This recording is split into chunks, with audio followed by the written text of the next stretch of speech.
नमस्कार दोस्तों, आप सभी का स्वागत है आपके अपने चैनल भोजपुरी स्मार्ट न्यूज में। तो दोस्तों, आज की खबर है भोजपुरी सिनेमा से जुड़ी दबंग super trending star Khesari Lal Yadav ji के बारे में। तो दोस्तों, आपको बता देना चाहूँगा, खेसारी लाल का एक नई फिल्म का पोस्टर रिलीज कर दिया गया। फर्स्ट लुक आप लोग स्क्रीन पे देख सकते हैं। और दोस्तों, आपको बता देना चाहूँगा कि इस पोस्टर में खेसारी लाल यादव के आने वाली नई फिल्म के ट्रेलर का नाम है बाप जी। बाप जी मूवी बहुत लाजवाब होने वाली है, तो आप लोग वीडियो में अंत तक बने रहिएगा। इसकी कहानी बहुत ही ज़बरदस्त है।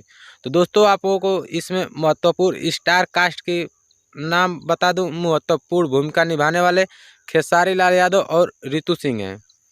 और भी अदर कास्ट हैं। तो दोस्तों, आपको बता देना चाहूँगा कि यह फिल्म एक बाप और बेटे के रिश्ते पे आधारित है। तो आप लोग ट्रेलर देखना मत भूलिएगा। एक हफ्ते के अंदर रिलीज कर दिया जाएगा world wide record Bhojpuri YouTube channel पे। तो दोस्तों, अगर अपडेट पसंद आई है तो इस वीडियो को लाइक करके अपने दोस्तों में शेयर लगा दीजिएगा। तो दोस्तों, भोजपुरी की छोटी बड़ी खबरों से अपडेट रहने के लिए हमारे चैनल भोजपुरी स्मार्ट न्यूज को सब्सक्राइब कर लीजिए। तो दोस्तों, फिलहाल के लिए इतना ही।